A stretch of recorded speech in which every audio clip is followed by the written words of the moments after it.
मग मला आता सांगा की 2026चे काय ट्रेंड असतील, म्हणजे पैठणीचं काय तुम्ही नवीन इंट्रोड्यूस करणार आहात? नवीन पैठणी ट्रेंड काय असेल? आत्ता सध्या बनारसची नऊवार ही खूप ट्रेंडिंग आहे आणि लोकांना म्हणजे ते फोटो घेऊन येतात की आम्हाला अशी नऊवार हवी आहे. तर बनारसची नऊवार सध्या फार ट्रेंडिंग आहे आणि ती पैठणीमध्ये. आणि आपल्याला असं वाटतं ना की पैठणी म्हणजे फक्त पैठणचीच आलेली, पण साड्यांमध्ये बनारसी आहे, कांजीवरम आहे, म्हैसूर सिल्क आहे. तर ह्या सगळ्याचं आणि म्हणजे देशभरातल्या निरनिराळ्या प्रकारच्या ज्या सिल्कच्या साड्या आहेत त्याचं आणि पैठणीचं फ्युजन, किंवा तुम्ही असं काय 2026चा नवीन ट्रेंड करणार आहात का पैठणीमध्ये? ॲक्च्युली पैठणी ही फक्त पैठणमध्येच बनत नाही, ती बनारसमध्ये बनते, साऊथमध्ये बनते. तर आम्ही बनारसमध्ये काही जे विंटेज जे कलेक्शन होतं, विंटेजचा आधार आपल्याला पुस्तकांमध्ये सापडतो, त्याची बॉर्डर आम्ही रेफरन्स पकडून बनारसवरनं आम्ही काही पैठण्या बनवून घेतलेल्या आहेत. त्या जर आपण पैठणवरनं बनवल्या असत्या तर त्याची कॉस्ट ही अबाव 1 लाख गेली असती. पण त्या पैठण्या, त्या बॉर्डरच्या पैठण्या ह्या 30-35मध्ये आमच्याकडे उपलब्ध आहेत आत्ता. पण म्हणजे बनारसहून बनवली म्हणजे सिल्क बनारसचं, पण त्याचं डिझाईन जे तुम्ही म्हणता जे स्पेसिफिक आहे ते पैठणीसारखं आहे का?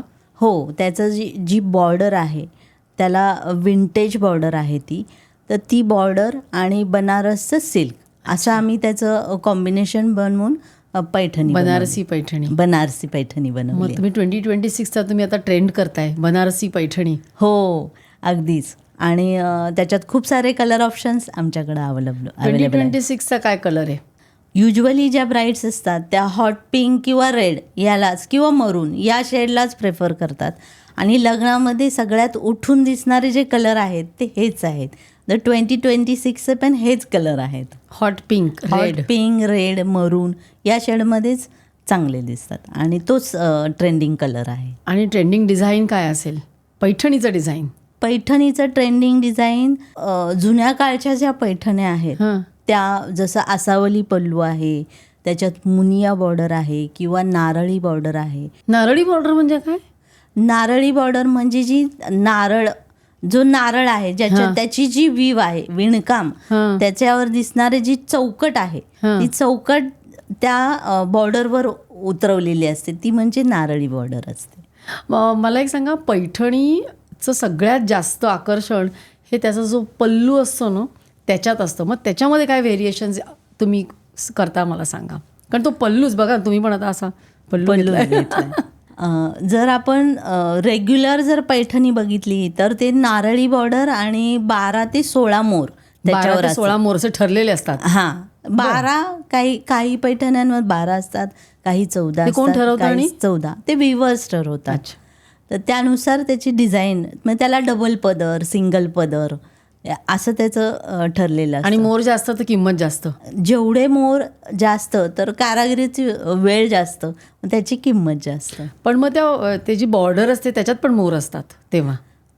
नाही, बॉर्डर ही नारळी बॉर्डर असते. ह्याच्यामध्ये आम्ही व्हेरिएशन आणले की सुरुवातीला जुन्या काळात आसावली पल्लू बनवल्या जायच्या. तर आसावली पल्लूमध्ये फारच नाजूक डिझाईन आहे, तर त्याला वेळ जास्त जातो. तर अशा काही विंटेजचे कलेक्शन आहे ते आम्ही लॉन्च केलं आहे आता. आम्ही 17व्या-18व्या शतकातल्या ज्या पैठण्या, त्यावेळच्या महाराण्यांनी नेसलेल्या ज्या पैठण्या होत्या त्याचा अभ्यास करून आम्ही तो आसावली पल्लू, त्याची बॉर्डर ह्याच्यावरनं आम्ही ती जी विंटेज पैठणी आहे ती आम्ही आता लॉन्च केली आहे. अरे वा. आणि त्याची काय किंमत असेल? त्याची साधारण 40 अबाव अशीच किंमत आहे. ही क्लिप शेवटपर्यंत बघितल्याबद्दल खूप खूप धन्यवाद. संपूर्ण एपिसोड बघण्यासाठी खाली दिलेल्या लिंकवर क्लिक करा आणि सर्व काही चॅनलला सबस्क्राईब करायला विसरू नका.